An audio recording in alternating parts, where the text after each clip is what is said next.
Hello students, welcome to my channel.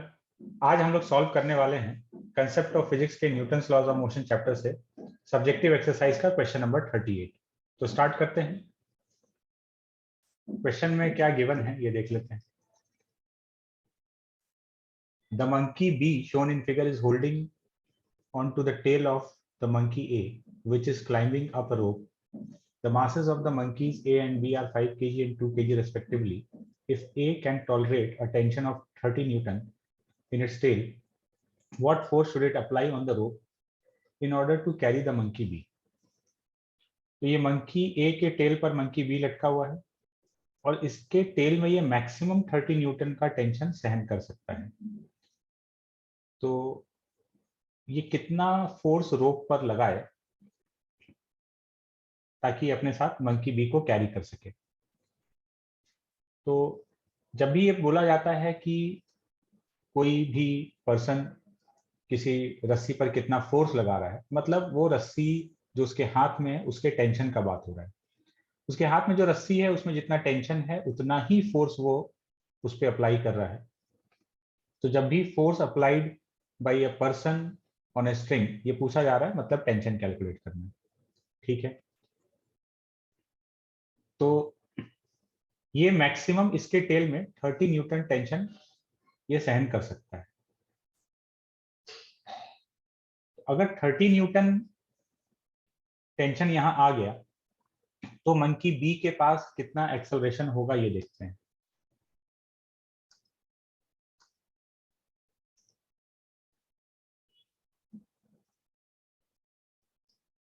जैसे यहाँ का टेंशन हो गया 30 न्यूटन, इसका वेट कितना हो गया, इसका मास 2 kg है, तो इसका वेट हो गया 20 न्यूटन।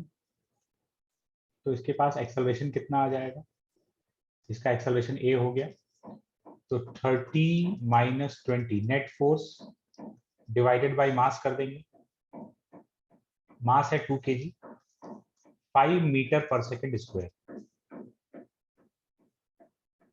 तो मैक्सिमम इस मंकी बी को 5 मीटर पर सेकेंड स्क्वायर का एक्सेलरेशन दिया जा सकता है मंकी ए के द्वारा। जब ये मंकी ए चढ़ेगा तो ये सिस्टम, ये पूरा सिस्टम मैक्सिमम 5 मीटर पर सेकेंड स्क्वायर के एक्सेलरेशन से जा सकता है।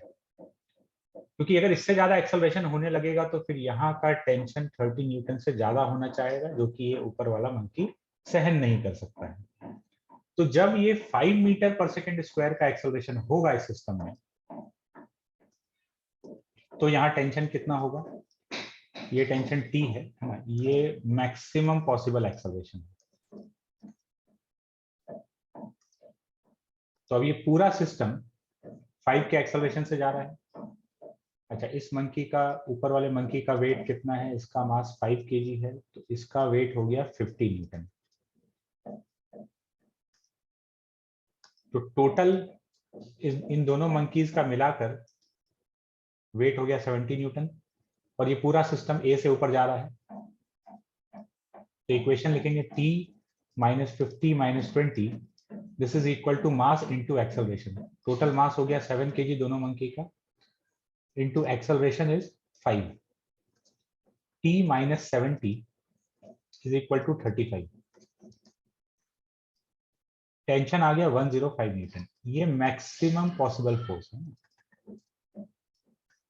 ये मैक्सिमम फोर्स है जो कि ये मंकी यहाँ पर अप्लाई कर सकता है। इससे ज्यादा अप्लाई किया तो फिर एक्सेलरेशन वो 5 से ज्यादा रखना चाहेगा, और एक्सेलरेशन 5 से ज्यादा होना चाहेगा तो यहाँ का टेंशन 30 न्यूटन से ज्यादा हो जाएगा, और 30 न्यूटन से ज्यादा ये सहन नहीं कर सकता। दूसरा सिचुएशन मिनिमम एक्सेलरेशन का। मिनिमम एक्सेलरेशन क्या हो सकता है, 0, ये जस्ट यहाँ पर होल्ड करके रखे।